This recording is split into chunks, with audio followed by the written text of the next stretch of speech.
Welcome to another episode of the Fixed Ops Mastermind podcast. Today, I am joined by Russell Hill, the co founder and managing partner of Fixed Ops Marketing. Welcome to the show, Russell. Oh, I'm humbled, honored, and heart filled of gratitude that I might be able to share a little bit of my strength, some of my wisdom, etc. I'm sure you will not disappoint. You never do. So we'll jump right in. So you've worn just about every hat in this business, and what about it has kept you hooked on automotive for all the years that you've been in it? Well, that's a double-edged sword. It's the people and the opportunity. It's the opportunity that, regardless of who you are, your background doesn't make any difference. If you have the drive, the tenacity, and you have the perseverance, uh, and you find your own lane, you can make anything happen. You can make all your dreams come true. That's so true. It is. You can write your own ticket. It's so true. Being a kid that didn't go to college, this business has been all I've known, and I think we've done pretty well. My kids get everything that they want, and we've lived a good life with more to come. It does provide that, doesn't it? Yeah, it sure does. So your story, I've been lucky enough to see you a lot on Fixed Ops Mastermind and other places. So being able to learn who you are more, you've had some big personal challenges and have overcome them and use them to your advantage. What's shaped the way that you connect with people in the industry through those personal challenges? Well, I think that there's two important dates in my life, and that was the day I was born, and then the day I figured out why. And what I mean by that is, so I struggled with drug and alcohol dependency for a long, long time, and I paid some heavy prices for it as well. And I was in the grips of hell in one particular moment, and this was essentially December 1st, 1994. And I had I'm not a religious guy, but I'm a very spiritual guy. And I had a knife in my hand, and I was ready to end it all. And I had done so much drugs and drank so much. I think it maybe even had a stroke or a heart attack, or I don't know. It was bad.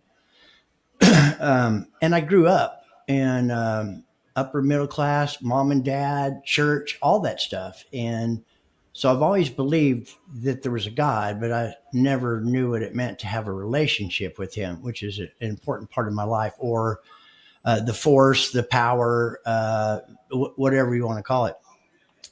And so I dropped to my knees and I said a prayer. And in that moment, I had what's called a burning bush moment for me. I wasn't high or drunk anymore. And for the first time in my entire life, I ceased a total surrender. I ceased fighting everyone and everything. I took ownership for everything that happened and that happened in my life up until that moment. And I quit fighting everybody and blaming everybody and took ownership of that. And that set me on a tremendous trajectory. And I ended up, I was in Dallas at the time. And I called my father. Mother and father completely disowned me, wouldn't answer my phone calls. But I reached out to my dad, and he picked up the phone. And that was probably the first time in 3 years that had happened. I mean, it was really bad. And anything that wasn't nailed down or anybody I could manipulate to get what I wanted, that's what I would do. And if I couldn't get it, I'd steal it. So, but my dad answered the phone, and he came and picked me up and dropped me off in Sherman, Texas, where I'm still at today, and gave me enough money for food and a hotel for 3 nights. And that was it. And I'm fixing to celebrate 31 years clean and sober. Amen. Yep. Just that story resonates with me. I'm thankful that I haven't been completely bit by the alcoholism and drug piece, but I've definitely experienced it throughout my family. And my dad, who was one of my best friends, other than my wife, um, similar story, right? He was going down that road, and he now is. I think Halloween is 35 years. Wow. It resonates with me, and it proves that when you hit that bottom, you can get back up. Yep. My hat's off to you. And Thank you. That was the worst day and the best day of my life simultaneously. absolutely, I have no regrets. You know, some one time on a show, somebody asked me, Russell, if you could go back and tell your 18-year-old self something to offset, some of the pitfalls that you experienced in your journey, what would that be? Well, first of all, when I was 8, I wouldn't listen to you, so it wouldn't make any damn difference what you said to me. I had to go through what I had to go through, and I'm grateful for that because it has helped shape me to be the father, the son, the grandfather, and the husband and the friend that I am today. and somebody that a lot of us in this industry look up to and appreciate, and man, I don't even know how to follow that up any further. So, but um, Right. um, I appreciate every time that we get to spend time together. I know that. But so looking back, who is someone that changed the way that you lead and you collaborate, and how do you keep that ripple and pay it forward today for the folks that need it? Well, I would say that there's really three. The first one is a gentleman by the name of Mike Biggers, who was my sales manager in 1985 when I first started selling automobiles. That would be the first one. Thank you, Mike. I still communicate with him rarely, but still communicate with him. The second one is a gentleman by the name of D Murphy, who was my sponsor. When I first moved up to Sherman and got into the program, I went to a 90-day treatment facility, but we went to AA meetings every night, NA meetings, whatever. It never worked before. I tried that, I don't know how many times. And then the third one, I won't say his last name. His name is Roger. He had a really profound impact on me because um, uh, I was involved. I was a sales manager. No, no, no, no, no, no. That was before. No, I was GM of a Chrysler Plymouth Jeep store at the time, and this was in 1999, I believe, when that happened.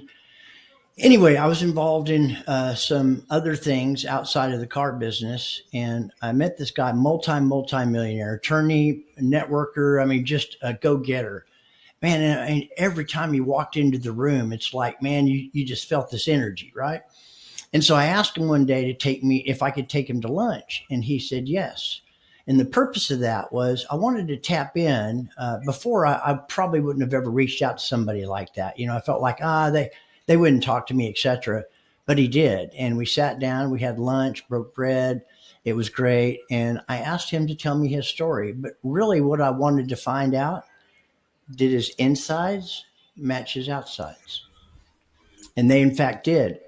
And I asked him, you've heard those things like when the student's ready, the teacher will appear, when the teacher's ready, the student will appear, etc. Mm-hmm. So I asked him if he would mentor me and lead me. Um, and he said, yes. But then he also said, and a lot of people have heard this, but it's okay because some people never have and they hear it for the first time, right? He said, Russell, are you willing to do the things that other people aren't willing to do so you can have and become the things that most people will never have or never become? And I said, yes. And he said, listen, um, I'm going to make some suggestions. I'll meet with you once a month and you can call me. But the suggestions I'm going to make, I want you to keep one thing in mind. What you have doesn't interest me. Okay. What I have is what you want. So there's no games, there's no agenda, there's nothing in this for me except helping somebody who appears to be ready to go to the next level. But I'm going to get you so far outside of your comfort zone that you might not want to continue on. But if you do, I promise you, within a year, your life will transform and send you on a trajectory that you could only fathom. And one of the first things he did is he gave me a book on how to win friends and influence people by Dale Carnegie. And my instructions were to read 15 minutes a day. Don't finish the sentence, the paragraph, the page. Stop. And I didn't realize about discipline at the time, what he meant by that. And I said, yeah, I can do that. He said, 15 minutes a day. Uh, most people don't even do that, Russell. But let's start there. And he worked with me for quite some time, and it wasn't even a year; it was 6 months, and my life completely transformed. He's probably had the single largest impact from a professional and business and success and chasing my dreams and staying outside of your comfort zone because it's a real dangerous place for me. Wow. Um, Thank you. it's and if you've told the story a million times, a million one has to happen because anybody that gets to hear it can be excited about the opportunity that comes up at the right time. They say that the right things happen to the right people at the right time, and Yes. that was it for you for sure. So, kind of leads me into the next question, which was, I think both of us believe that no one wins alone in the business. How have you seen dealers and vendors working together to be their best? Well, boy, that's a loaded question. Okay, so there's stages we go through in life, and where I see dealers work the best is when they reach this particular stage that I'm going to mention. But I want to talk about the first stage, and that's when we're born. We're dependent for everything on our parents. There are gods. There are, I mean, everything. Well, then, we start reaching about 2 to 3 years old and we start to exercise independence. I can do this. I got this. I don't need any help, right? Most people literally don't get out of that realm. But the part of the evolution of a human, I believe, is interdependence, where it's, hey, I can't do this by myself, Kyle, but you and I together can accomplish so much more as Hmm. a team. And dealerships that are really successful practice interdependence and realize that they can't do it by themselves and it takes a team. Yes, I definitely agree. I know that the vendor partners that I put in play with me are people that want to make sure that we are all winning together. And, Yes.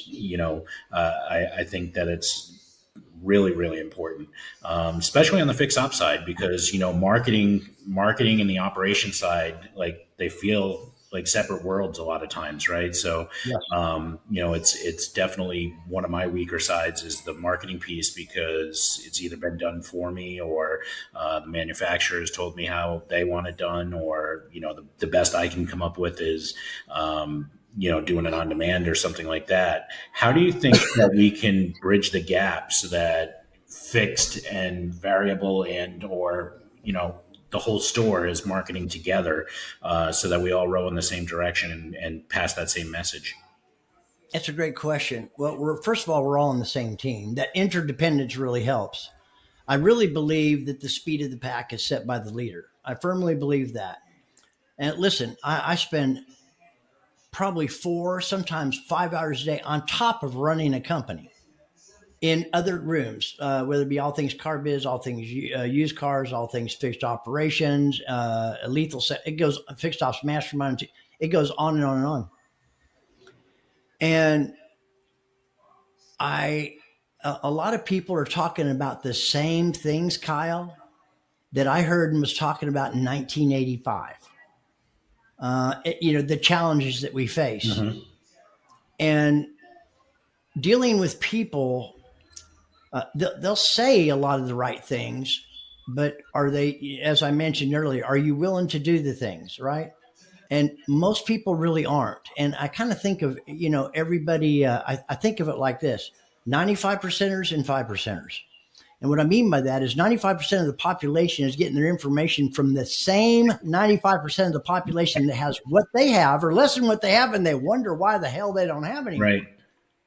And so to make significant change, because patterns are set really early, and most people don't change, not really, uh, most, but there are some that will step way outside and realize what it takes to really affect that type of change. When you've been doing something for 30 or 40 years, just making a decision one day without knowing what to do or how to get there, unfortunately, the greatest predictor of future behavior is previous Good behavior. behavior. Yeah. And so it's really important that the leader gets does the best they can. And in the rooms that you and I are in, that's the cream of the crop. Those rooms that I'm in, I show up because I learn, I absorb, even to this day, because I realize, and I want everybody to really take note of this: the significant problems and challenges that you and I face today can't be solved at the same level of thinking used to create them. Something has to change. Yeah. Well, how do I do that? It's not rocket science. There's only three things. So if you're listening, write this down, or if you're recording it, or whatever the case may be.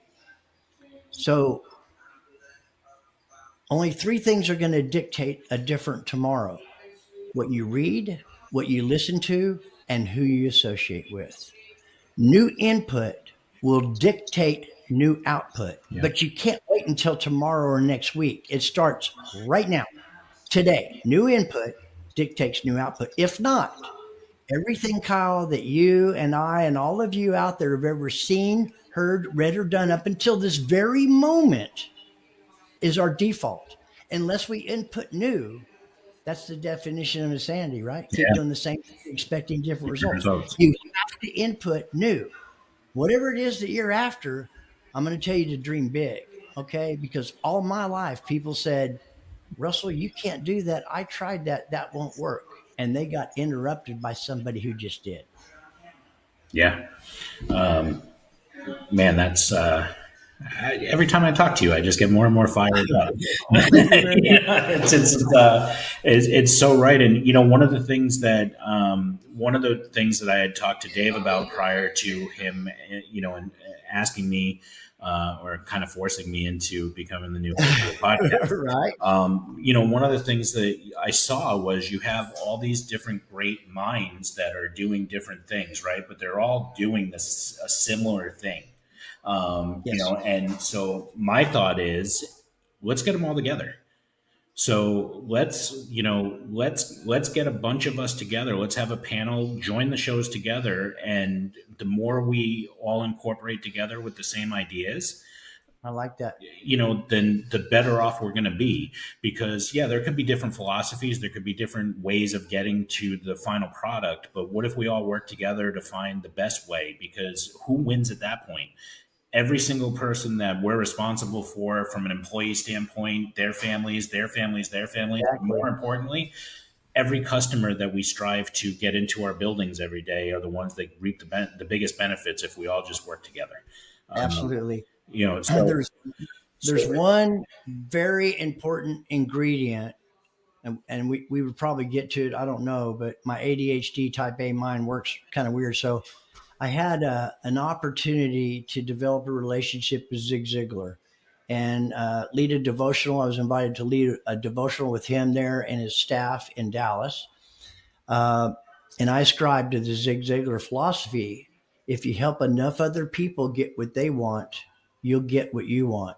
You see, the main ingredient that has evolved my life as a human being is understanding that what I have is in direct proportion to what I give.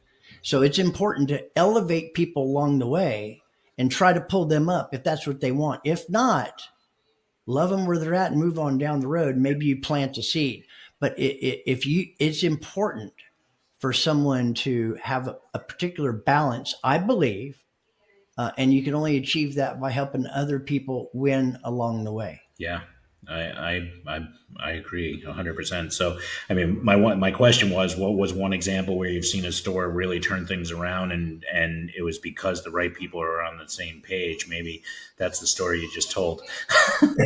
Well, it is, but it's not. So there's several examples. The one that just popped into my mind is a gentleman that I've gotten to know and getting to know more, and he's also a client of mine as well.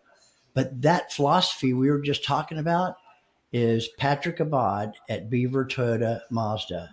That guy is it's really amazing when you're interacting with him. The guy is nonstop, so busy. And I met him a long, long time ago when he was with Van Tile before they got bought out by Berkshire Hathaway with my first company, which is a CRM company. But he's the kind of guy, when you're talking to him, brother, you have his attention. It's all yours because there's so many distractions. Getting a hold of him can be really tough. But as far as a nucleus, a team, a following, hand raisers that will lay down and get run over before he gets hurt. I've been to his store and I've met a lot of those people, and that's his culture. That's awesome. I've heard a lot about that story and him specifically. Unfortunately, maybe you got another guy I have to try and get on the show. Right? We'll get Yeah, absolutely. we'll get that story. Kind of switching gears just a little bit. Tech is something that I've gotten pretty heavily involved in. So and it's moving so quickly. But it's only as good as the people that are using the tech and how they're getting their team to use it as well. What is your take on blending new tools with the human touch that'll keep guests coming back into the building? So last night on the Mastermind, Michael Peterson was talking about AI, and you remember last Yep, night? I do. Yeah.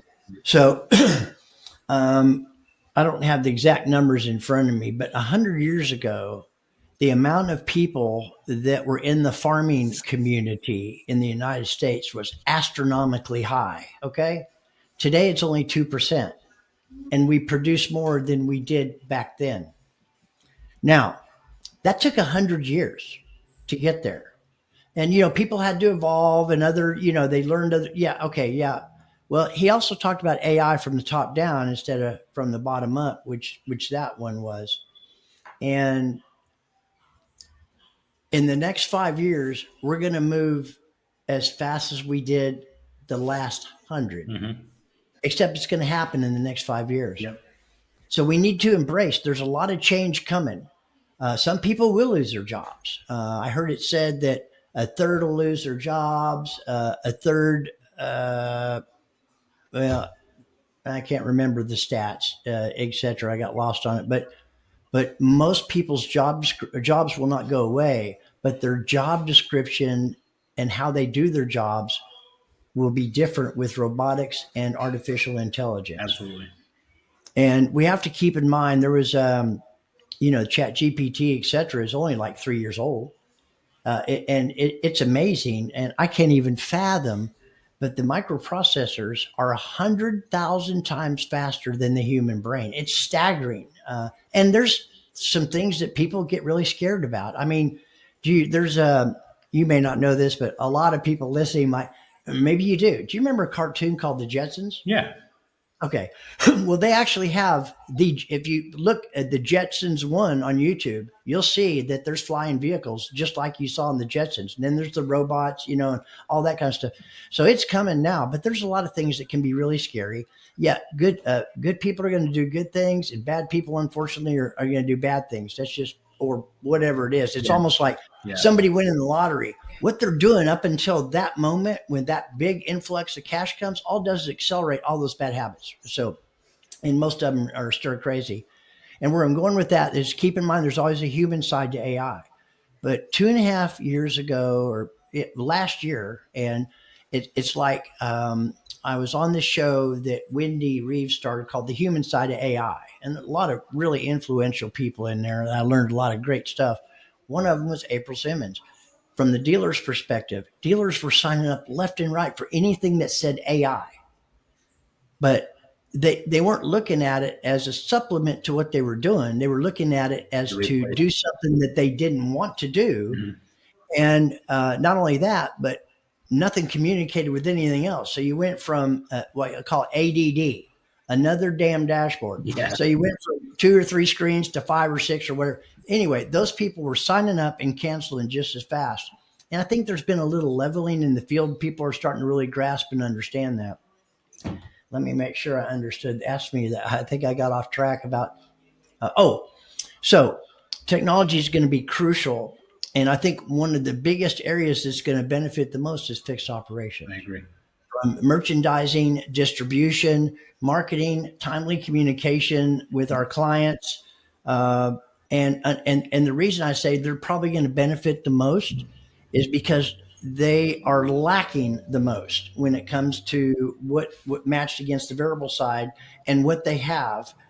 So I think that's going to be a huge play, and that's going to affect the variable side too. Because listen, in 1985, the average person sold 10 cars when I started selling cars. In 2025, it's like 9.7. I mean, we have all this amazing technology, but it's being used for the wrong purposes. Yeah. And I really believe this thing here. It's coming fat. Data is extremely important. Marketing with the right content, with the right information at the right time, and engaging customers in a way hell that they want to be engaged. Right. I don't care if they're 18 years old or 80 years old. And unfortunately, on the website and the marketing, that's a whole nother topic on advertising and marketing, and whoever in the company is doing it for fixed operations because they're not really doing it the right way. Or Anyway, or at all. Or, well, that too, yeah, exactly. but you're 100% right. What keeps the guests coming back is us having the proper data with the proper message at the proper time, and and going back to the Fix Ops Mastermind last night. you know it is happening so damn fast. Just in I mean, I've been involved in AI now, probably going on 10, 11 months, maybe 12, maybe 12 Mhm. months. And Sure. it's changed dramatically since day one when I learned anything about it. But you're right, the fixed side is going to be at a huge advantage. And honestly, if the stores that have been hemmed in, not being able to get work done, and having cars that have been sitting there for 2, 3, 4, 5 weeks, depending on what it is, they're going to be the ones, if they put it in play the right way, as I think the tech grows, Hmm. our efficiency goes through the roof. I mean, Yeah. here before long, we're going to know what's wrong with the car. We're going to order the part in advance. The customer's going to come in. We're going to diagnose it, confirm the repair, fix it all in the same day. That's And right. I'm not going to have to tell you that it's going to be 3 weeks because I know what's going on. So, there's definitely a way for us to improve. Absolutely. And the And, and marketing, you're absolutely right. It's going to be a blessing where we finally are going to understand it more. I think things really are going to start evolving fast. We've had the same challenges on the fixed side as they have on the variable side, and that is that NADA says there's 16 independents that surround every franchise dealer. That's staggering. We've lost billions of dollars, and it's really dramatically affected our repeat, our referral, and our retention. Mhm. And there's a lot of reasons why. But you know what? We're starting to figure that out as a community, I agree. and we're going to embrace. And the AI and the other tools that are going to be available are going to supplement the things that we don't have time for and take us away from the most important thing, and that's our guests, Yep, our customers. They're the most important thing, is to be customer centric. absolutely. I agree. So I guess, if you were to be able to wave a magic wand and get every dealer group, vendor, and OEM to commit to one shared improvement in fixed ops, what would it be? Well,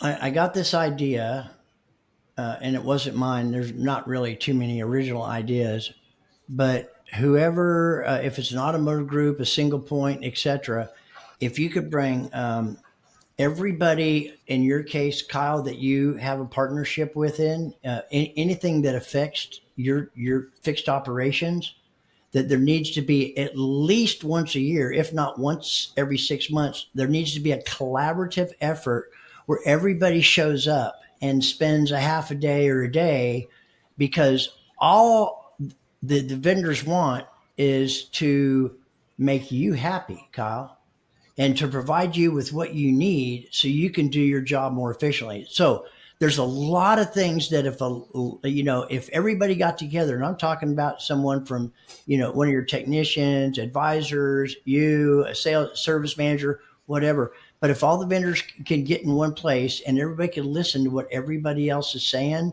and be able to communicate and coordinate with some of the other vendors, because they all want the same thing, and it's about being customer centric. And in this case, you would be the customer. So it'd be important you could hear the feedback and what's going on, and it would provide a tremendous amount of efficiencies, I believe. Amen. That's a heck of an answer, Az. You're just on fire. So I know we talked about 5 years from now, but let's talk about 10 years from now. So 10 years from now, what do you hope to look back on and say, man, we finally nailed this as an industry. We've finally got this thing figured out, and what a difference. It's happening right now as we speak. I really believe that there is a huge paradigm shift. And that's not just because I grew up on the variable side, but I believe there's a huge paradigm shift. And what I mean by that has several, maybe I've heard different, but it's rules and regulations that establish the boundaries that we live by today.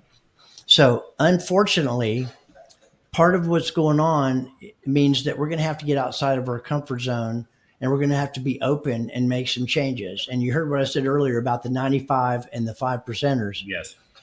Unfortunately, people resist change. They just do. There's only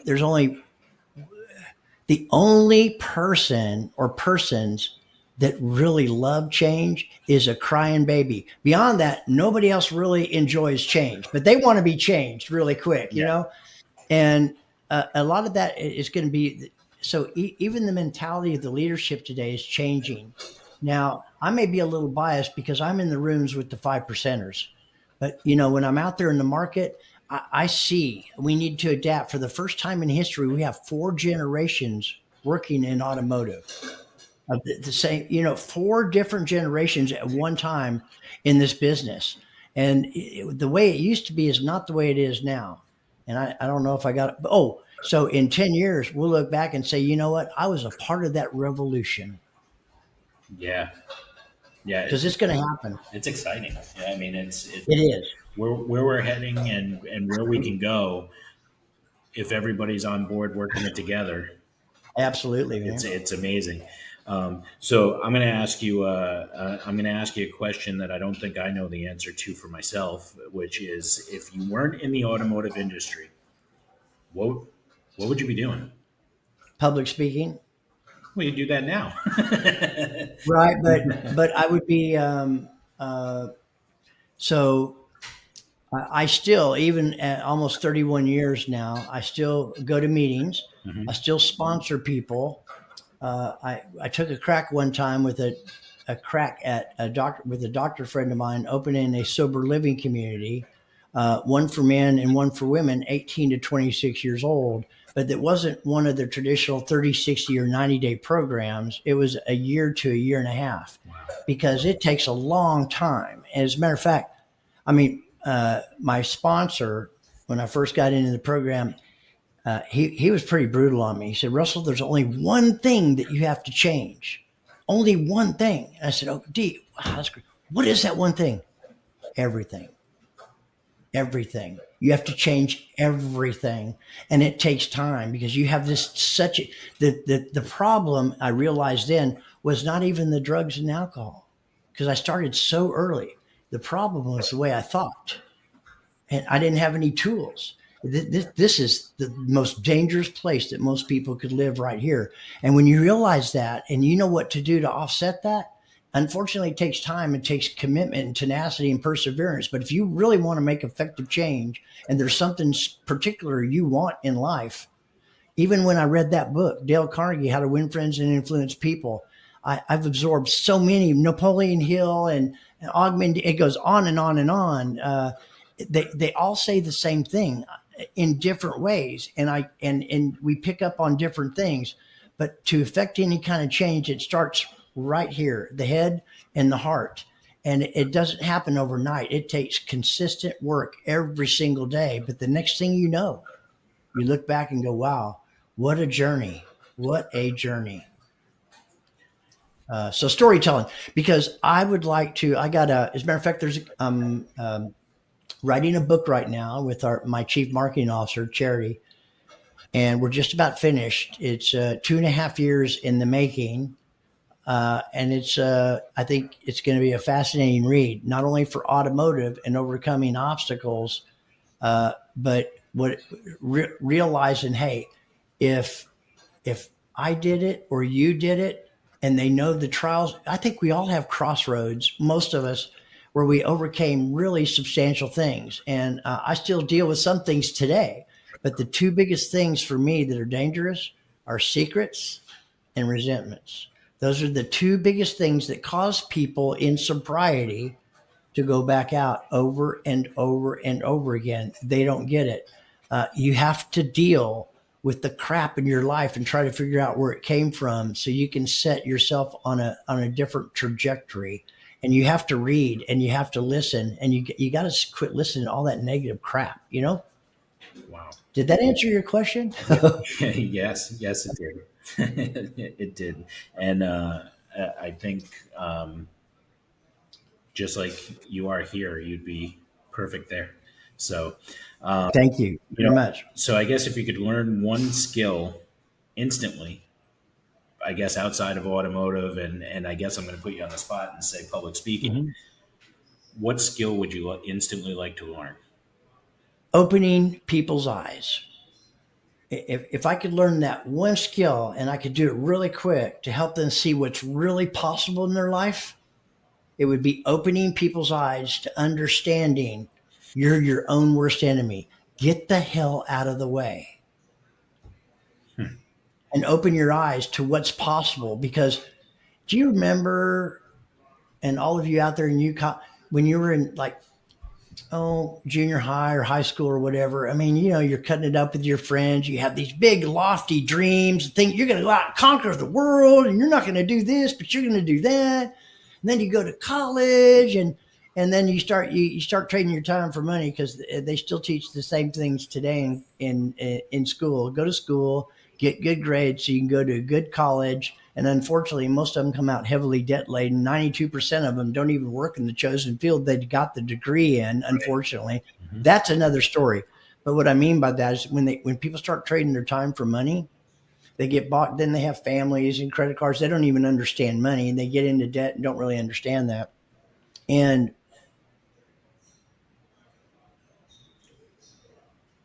the older people get, those dreams are still there. Hmm. Those things that lit you up and excited you are still there. But what I found over the years, particularly with older people, when they're ready and you try to find out what their dreams were, um, they're reluctant, and some of them are really get emotional when they start tapping in to those dreams because people told them you can't do that. I tried that.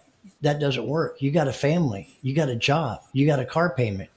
Well, they do work, and yes, you can.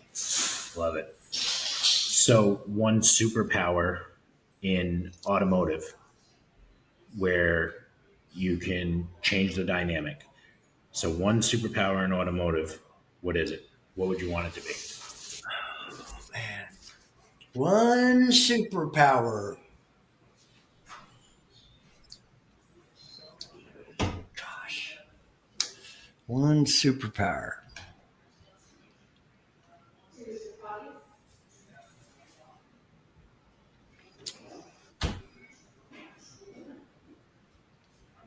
Man, man, that's a tough one. Um, one superpower.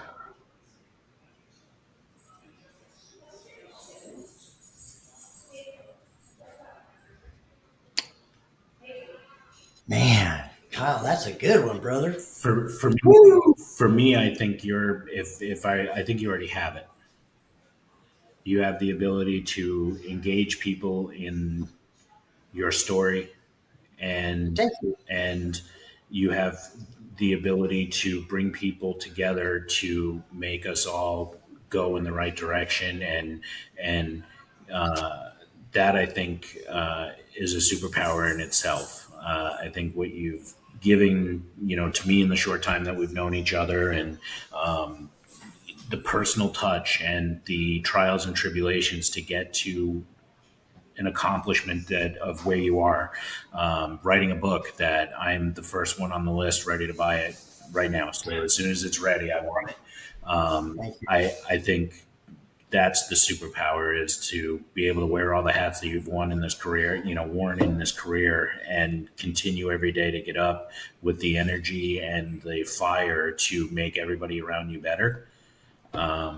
Man, that's a superpower, and in my opinion, you're blessed with it. So, Well, thank you. It's been a real pleasure, getting to know you over the last few months in Mastermind. And, everybody in that room really thinks alike. They really do. They just want the best. I want the best, but I want to show up and be available. And I'm struggling right now with balance because of the dream I'm chasing. This is my third company, and this one is really the rainmaker. But I'm at a level that I've never been at before, and you know, um, I really have to focus in on some of the tools that I have about acceptance is the key. Let go and let God. I think that part of my success, or all of my success, is actually attributed to one thing: is that I have a tremendous spiritual grounding in my life, and I think that's real important. And whether somebody knows what that is or not, if you just believe that there's something greater than you out there, it's like a mustard seed. That's all you need to get started. That has had a profound impact, and I think the most powerful tool in my arsenal today is the power of prayer.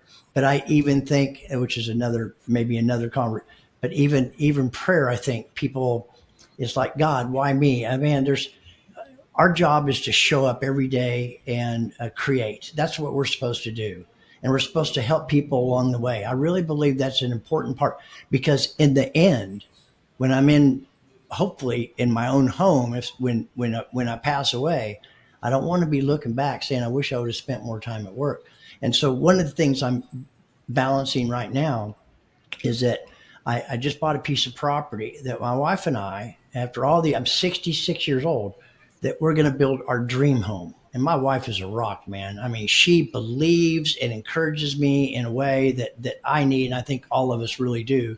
So we bought this piece of property. We told our kids. So all three of our kids and all four of our grandkids live within 9.5 minutes of us. We're in each other's lives all the time. When I'm not doing this or that, then I'm going to meetings or helping somebody in recovery and the best I can. But we bought this property to build our dream home. It was 12 acres. Beautiful, beautiful. All three of our kids want to sell their homes and build on that property. that's amazing. And I mean, man, that's what that is like the apex, the pinnacle, the cherry on top for me. As I start to unwind, I don't know if I can ever quit working, but at this level and the things I'm learning right now is tremendous. And some of those, I learned something from everybody. And you're an amazing guy, Kyle. The things I hear you say, and how you want to help other people, and you want people that are trying to get in your way just to get out of your way, and let you institute and implement and realize the things that you want to accomplish based upon how I know you right now. You're getting there, or you're already there. I know sometimes, GMs and stuff like that, they'll get in your way, but you just stay in your own lane, run your own race. When it's time to push back, you push back. And you seem to be the kind of guy that pushes back when it's appropriate, but in a loving, understanding way, instead of some condescending, like, you know what I mean? Yeah, Yeah. no, Yeah. absolutely. And thank you for the kind words. It's greatly appreciated. Man, I know we could go for hours and hours and hours, but I want to thank you again for taking the time with you. me and telling your story again. I tell you, it's never going to get old on me. I think every single time I pick up another piece that I need to use in my own arsenal, and that's what it's all about. Us getting together so that we can be great together. And Yes. again, Russell Hill from Fixed Ops Marketing. I appreciate your time, and I hope to do this again very, very soon. I do too. And I'd like to end with this. If nobody told you that you were greatly appreciated and that they loved you, I just told you that. So thank you. I'm humbled, honored, and grateful to have the time to engage with you and the audience or whoever is going to be absorbing this. So thank you all.